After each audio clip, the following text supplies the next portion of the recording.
waxaan ugu salaamayaa salaan aad qaali u ah. Assalaamu calaykum. Waa mahadsantiin inta maanta aan fursad ii siiseen inta meeshaan nigaaga soo qayb galo. waxyaalo badan aan maanta intaan ka hadlo, laakiin maadaama hadda aan ka hadlayna sida codka loo bixinayo, waxaan wax yar inta taasni taabsiye soo Cabdullaahi sheegay waxaa jira codka wax la dhahaa slanger oo dadka magacooda la qori kara, iyo waxaa jira wax la dhahaa ishigan qofkii inta Chris la sii marka magaca aad qoraysid codkaaga ma dhama, codku waa nus. xisbigana oo aad magaciisa qortay cod ma helay. qofka shakhsiga bas aad siisay codka aad magaciisa qortay ayaa wuxuu helayaa nus cod ah. laakiin haddaa sida kan camal soo qaadatid, waa example ma aha qasab intee la doorto Arbaya Party Democracy way wadanka. muhiimaddu waxa waaye qofka xisbigu isleey siyaasadaadu haya boogtaada ayuu daaweynayaa inta codka la siiyo. ani maanta inta waxaan ku wadaa Arbaya Party sababtoo ah xisbigaasaan ka mid ahay, markaas inta badanaa asaga ay daba socda. meeshaan soo u jeediin magacyaa ku qoran. magacayga waa 21. haddaa example kaas soo qaato, haddaa 21 aad ku dhufatid x oo markaas aad waraaqdan aad ku ridid meesha, anna waxaan helaa cod, xisbigaygana wuxuu helayaa cod. laakiin haddaad soo qaadid midka hoyra oo aad dhahdid waxaan siinayaa for example waa saan oo intaan ka hadalna example aan soo qaadana cod, aad magaciisa Chris ku dhufatid oo kan hoyra ah, oo markaas aad magacii ku qortid waraaqda usaan oo meeshan ku qoranta hoyra. that means waxay taas macnaysaa hoyra waxay helayaan codkaaga iyo wiilkan wuxuu helayaa codkaaga. laakiin aniga aamin ahaan waxaan helayaa codkaaga nus ah, xisbigaygana ma helayo cod. markaan meeshani waxaa la dhahaa hoyra siiden iyo venstre siiden. Arbaya Party waa xisbi aad u weyn siduu hoyra u weyn yahay. inta badan asaa u ognaa mis waa hoyra mis waa Arbaya Party. hadday noqoto dhinaca national dowladda mis hadday noqoto gobolka. ka xisbiyo kale oo yaro badanaa jiraan, ka mid ah MDG xisbiga oo cagaarka, ka mid ah KRF xisbiga Kristanka, ka mid ah FRP. hadda waxaa soo baxay mid kale oo doorashada hore aad ugu doodaya dhinaca Bumpengerka oo magaca iska bedelay, hadda Folkets Party la dhahaa. way badan yihiin. markaan dhinacan hoyra xisbi waxaa jira wada shaqayn la sameyn kara oo marbo imaanin dhinacan venstre oo aabe ugu koreeya. waxaa jira xisbiyo oo dhinacan aaday bas venstre oo ibadkooda hoyra aadeen. waxaa ka mid ah xisbiga Rot, waxaa ka mid ah xisbiga SV. xisbiga SV iyo xisbiga Rot almost waa ognahay intay ibadkooda aadaynin dhinacan hoyra. sababta markii hoyra loo arka Arbaya Party waxaad u malaysaaba wax yar inta ayaga xataa xoogoo ay ka roon yihiin Rot iyo maxay ahayd SV. SV Rot dhinaca oo venstreka aad u sii aadayaan. markan haddii markii codka sida loo dhiibanayo laga fikirin, soo haddaad doorashada la socotiin cunaha ayaa la iskaagaga dhagan yahay. weli ma dhihi kari wuxuu u badan yahay dhinaca hoyra, laakiin see arrinta u socota laga yaabo intii uu hoyra u baargan u qabsada. inta hoyra u Bergen u qabsada arin badan oo aan jeclaan lahaa ayaa dib u dhacays oo anakana saamayn nagu yeelanaysa maalin hore meeshan waxaan ku qabnay shir baahiyooyin badan ay soo baxay kamid ah baahida kamid ah dhinaca iskooladaha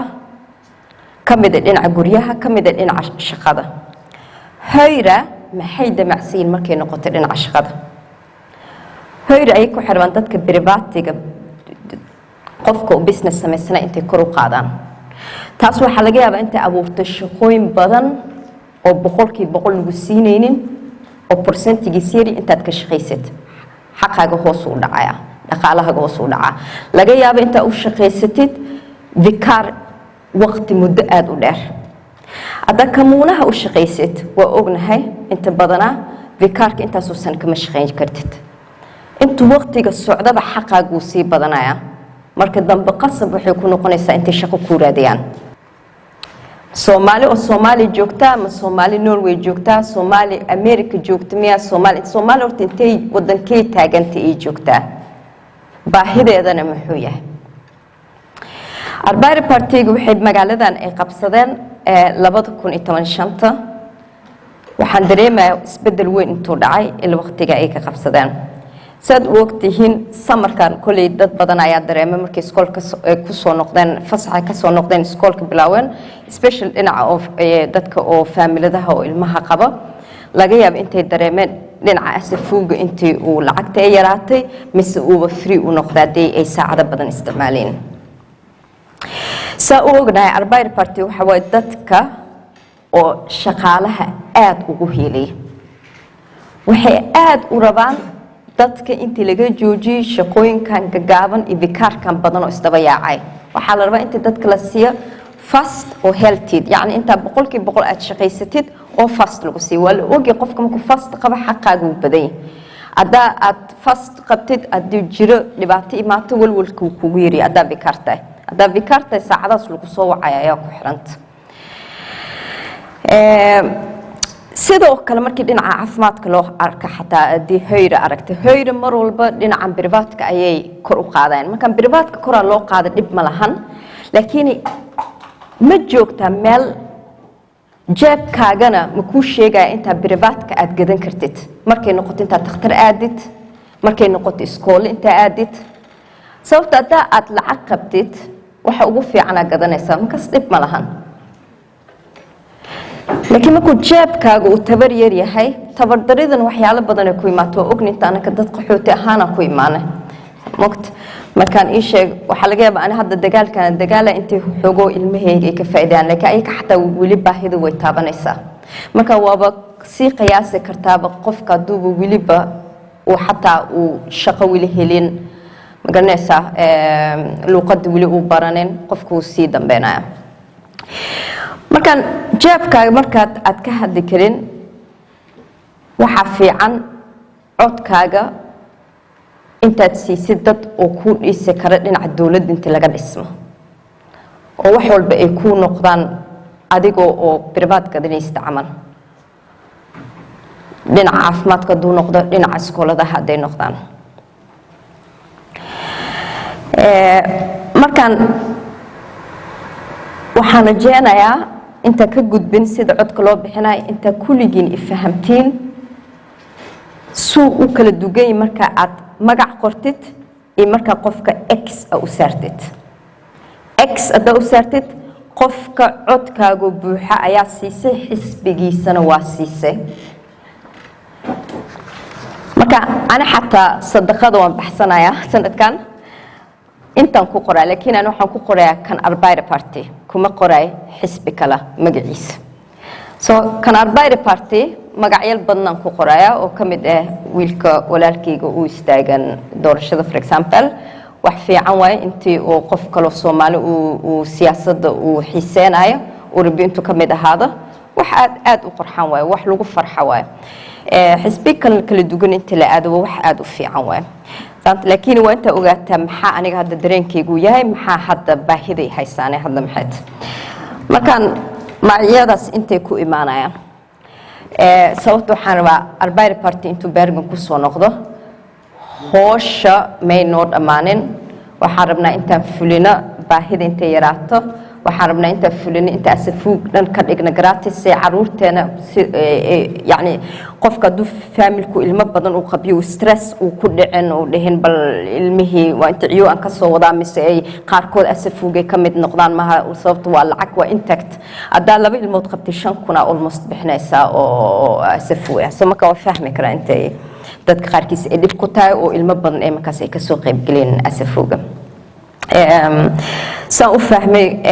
waxaa la rabaa guryaha siiba dhinaca komunaalka intii oo lagu sameeyo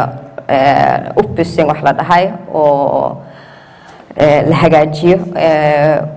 waxa way soo ogtiin hadda Husbanken xataa meesha oo deynta laga qaadan kara daaribta intaad guri gadatid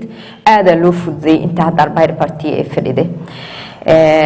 waxaan rajeynaa inta xataa lacagta xoogoo lagu sii daro sababta oo waad ogtiin guryaha aad ay qaali u noqdaan marka hadii mararka qaarkood 3 milyan lagu sii waxa laga yaabaa inta guri fiican oo aad reerkaaga laakiin intaad ku heli karin mise ay noqoto inta aad dibad uga baxdid okay markaan waxaan rajeynaa inta taas fahamteen kan buluuga waxa waa filkaha kan oo kan ruusagana waxa way sheegeen pinkiga kamuuna ani waxaan u taaganahay kan kamuuna waxaan iska sheekeynayaa aniga ani aamina ahay maadaama aan fursad helay maanta saad u ogtihiin 4 sano la soo dhaafay hadda waxaan aan fadhiyay meeshan la dhahaa biistiiraha waa aniga maan ogeen horta wax biistir representant wax af Soomaali lagu dhahaa waxaan arkoon aniga magac laga bedelo leedahay xildhibaan wax fiican waaye markaan xildhibaanka magaciisa barto wax aad u fiican waaye wax lagu farxo way sababtoo uma maleynay kulli dadkeena oo Soomaalidu Bergen degan eray magac eraysaas amal may ku hadlan marka ani Cabdullaahi soo galnay afkooda waxaas uu qabtay saant xildhibaan markii la kulli dhulka ka fikiri jireen laakiin hadda dhulka wuxuu u noqday Bergen marka wax aad u fiican way markaan oo yani maxay ahayd isheeg mar walba aan position aan dhulka aan ka imaanin aday noqoto inta aan chef noqon aday noqoto inta xildhibaan noqon aday noqoto inta madaxweyne noqon markaan luqadeena way soo galaysaa waxyaalo qaarkood waxa jira luqadeed soo galeen laga yaabo inta badan dadku waxa la dhahaa advocaat waxa way af Soomaaliga kuma badna sababta ma qabna advocaat badan moqta marka saas amal way marka ada meel walba aan joogno marka luqadeena way soo galaysaa marka wax lagu farxo way saad u ogtihiin 4 sano ugu dambeysay waxaan fadhinay biistiiraha ani Cabdullaahi maxay ahayd ii sheegeen marka saas u soo galnay waxaan qabsaday arinta corona isku imaashada way yaraatay laakiin kulli dagaalka muu yareen biistiira horta sideedaba sidoo u shaqeeyaa toorta inta la fahmo waay xisbiga wuxuu qabiyaa wax la dhahaa valg program xisbiga wuxuu ku socdaa program ku socdaa iyo siyaasad ay fariisteen oo qorteen oo markaasna dadkii la dhaxgalay oo ayaka madlam ahaa oo markaas go'aan lagu gaaray waxa laga yaabaa marka qaarkood inta ana amal siyaasadeed ka wato dhahaa sharcigaas hal jaro laakiin laga yeelin sababtoo dadka kala iga badanay oo ma garanaysaa marka horta sidaas way wax oo dadka ay ku soo heshiyeen oo si demokrati u soo dhacay ayaa uu ku dhaqmaya xisbiga waa dhaqankiisa taas markaan xisbiga programkiisa akhriyo waa xisbiga kali aan isdhihi karay waa ka magacaagu ka mid noqon karaa sababtoo waxyaalo badan oo aan arkay oo aan kaga qayb gali kara oo fursad ii siin kara intuu codkaygu ka muuqdo horta sababtaas horta Arbeider Party kaga qayb galay markaan ii sheeg marka biistiira soo gashid waxa lagu qaybinayaa komiteeyaal oo la dhahaa Utvalg kuwa wixii qaabilsan iskooladaha waxa kuwa wixii qaabilsan meesha maxay ahayd sida dhinaca caafimaadka kuwa dhinaca guriga kuwa sida magaalada loo dhiso saas ay horta u kala baxaan ani Cabdullaahi ko waxaan isla fadhinay dhinaca iskoolka maxay ahayd ii sheegeen muddada aan fadhinay meesha waxa imaatay arin oo noo soo gudubtay waxay tahay iskooladaha oo dadka ilmaha oo midabkeena qaba mise ajnabi ah intii ay cunsurinimo weyn ay ugu kulmaan macallimiinta ay kaga la kulmaan markaan maanta hooyo meeshan foos ayaa meeshan xogaho arintaas wax yar ka taabatay marka arintaas waxaan ku sheegayaa intay tahay arin aan ognahay oo aad noo soo gaartay oo marar badan marka aan qodbeenay indhahayga ilanka keentay sababta aniga marabi intii ilmaheena lagu dhibaateeyo midabkooda ilmaheena dhaqankooda lagu dhibooy ma aha midabkooda markaan arintaas waxyaalo badan igu dhalisay oo inta hadda aan ka qoray master oo dhinaca cunsurinimada oo ilmaha lagu hayo iskooladaha sababta waxaa la yidhi ani iskoolan ka shaqayn jiray 8 sano iskoolka shaqadiis waxyaalo badan aan arkay marka ma garanaysaa oo mararka qaarkooda dhaqan isfahmid la'aan mararka qaarkood xaq daranimo marka waxyaalo badan jira fiicnaan badan waa arkay horta inta macallimiinta badan aad u fiican yihiin horta taas aniideena aan gashana waay laakiin inta badan mararka qaarkood waxa laga yaabaa inta turjumaan aan weyna markaan anaa la wici jirin kasal dhigi jirin maanta mana caawin kartaa waalida noo imaanay soo waa Soomaali ma naga caawin kartaa of course waa caawinadii waalidka ay ka yeelaan intaan ka qayb gali kara shirka marka inta badan dadkeena way isku kalsoon yihiin way yeelaan intaan ka qayb gala shirka markaan waalidiinta wax fiican mar walba dhigi jireen aan ka heli jiray waxay dhigi jireen waxaad ku dhaxdaa macalinka mise macallimada macalinku waa waalidka labaad waalid walba Soomaali aan u turjumo erayadaas isticmaali jireen anigana waa u turjumi jiray markii dambe iskoolku wuu bartay intay fahmeen aaminaad weyn intay waalidku ku leeyihiin macallimiinta marka aan cunugii ku soo dhiibo adiga waalidkiisa marka aan meesha joogin marka adigii aaminaadaas bixiyay intii cunugaaga lagu dhibo wuxuu iska bedeli karin mise iska bedeli karin oo midabkiisa waa wax aad xanuun weyn keena ani sideeda waxaan qof xogo ii sheegeen dhinaca oo siyaasad kartid wax yar way ugu badantay laakiin wax yar emotional waa noqon kara markii xogaho arimaha qaarkood oo taabto sababta sida oo midabyada camal iyo boog weyn ay ugu sameynaysaa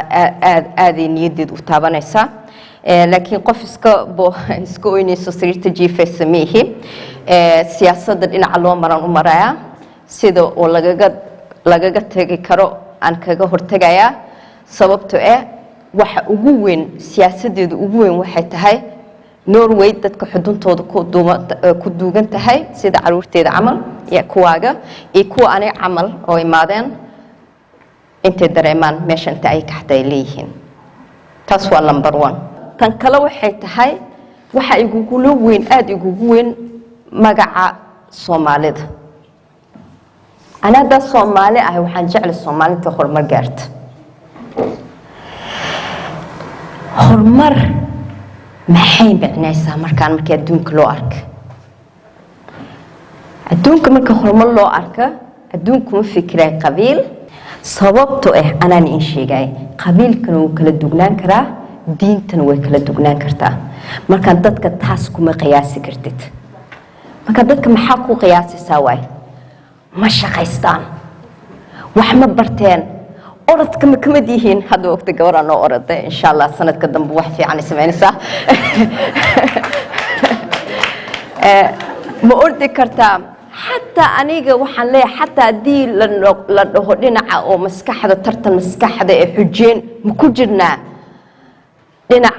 حمالين ما مكوجنا وحنجعل هاي ترتن تدون كرجلنا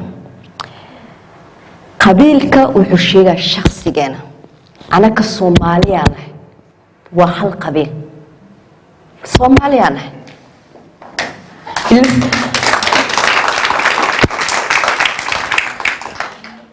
ilmaheena aniga iyo maanta gabarteeda iyo odaygayga wala hooyadeeda meeshan joogan waxa aad u fiican waay ani iyo odaygayga oona hooyana aan la tashanay waxaan xasuustaa markii gabarteena haboon ay dhalanaysay magacaan u bixinayna aad waxaan ugu weynaa inta u bixina magac Soomaali marka sababta waxaa la rabaa haboon oo walaalkeedana guuleed markay dhahaan haboon iyo guuleed intii su'aal labaad la weydiinin yaa tahay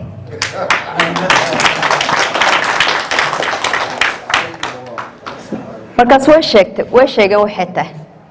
marka magacyada carabta waxaan rajaynaa inta naga sii yareysiin dhinacaasina u badanin Soomaaliya nahay laakiin magacyada oo aan iska qabajino oo diinta dhinaceeda ka imaad dib ma lahan sababta dad muslimaan nahay marka laakiin sida dhinaca Cabdi Latiif iyo Cabdi gaan ugu bad mogta dib ma leh Maxamed Camal iyo Axmed iyo magacyada soo jiraan laakiin waxa xasuustaa iskoolka markaan ka shaqeynay marka qaarkood macallimiinta waxay dhaheen ma garanaysaa ilmahan Soomaaliya ilmi laakiin magac carab rasmi qabaan marka ma fahmi kare magaca ku xigana waa Maxamed mise Cali mise Axmed marka okay kaas caraban ka wadanahay dib ma lahan laakiin magaca ugu horeeya aduu Soomaali aan ka dareemeynin ماشي وحنا المهن أركله وأركتدي اللي يشيء كرت أنت الصومالي هين إن كلا مركا هرت تصورت حنكون فرح سنة أركتدي أنت كله مينين مجاعي وحسنه لقيت جاي مرول بجوي أجرد بملحن محي هاد إيشيء جان مركان صومالي لماذا وأنت نقويناته أنا مجاع صومالي وقوين هاي محي هاد كل مرول بأنتاجنا وحراسي أنا جو الصوت نبي كوسو حاربا مركي لا آمين مرول بوق أنت لو يدينا آمين يتاي صوت ولي ودن كمان إيمانين مال ولا دهايا آمين يتاي ما إيمان لازم ولو يدينا أوكي قبرتني كسر ترباير بارتي مسمى حسب ماشى مالته أنك عزمني هاد باكجراوند كصوت مذب كيجا مركي العرق ولا ربا لازم أنت لو قاعد وحرم أنت الله صومالية هاد ما قاعد كروكاي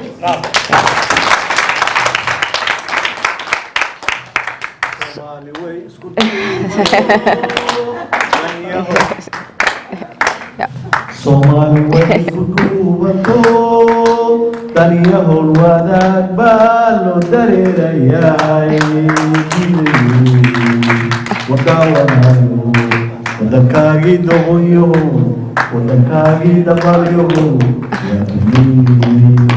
wadigniye zayeelo dadka Soomaali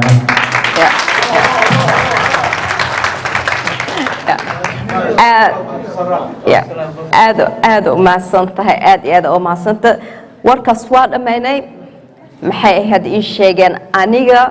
sad waqtihiin waxaan u taaganahay doorasho aniga waxaan niyada ku qabaa oo niyadeed ku dagaysaa codkiina markuu si daacadnimo ku jirta doorasho oo inta aad baahi qabtid oo adooda aad ii wici karto ilaahdid aamin codkaygan ku siiyay baahidaasana qabay sababtaasaan ku siiyay bal arinta intay maraysaa laga yaabo inta bish ku xigtaan ku sameeyeen kan ku xigto ku sameeyeen kan laakiin waxa balan intii aan mise ku fasira say arinta tahay mise aan codkaaga aan hore u wado kulli ani meeshaasaan taagnahay meeshani labada cod la isku wado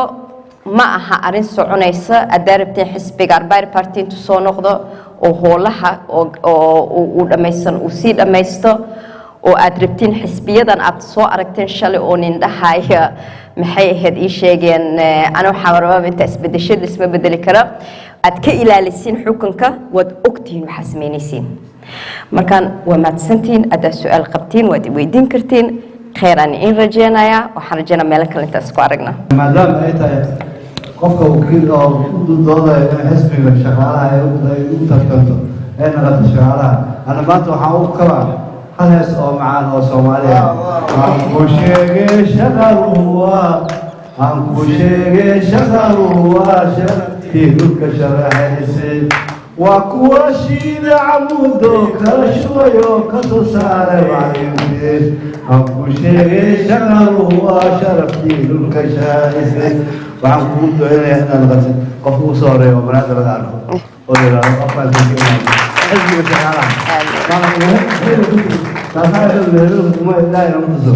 لكن لو بالكر راح تكبر اسمه شغالة اسمه هبل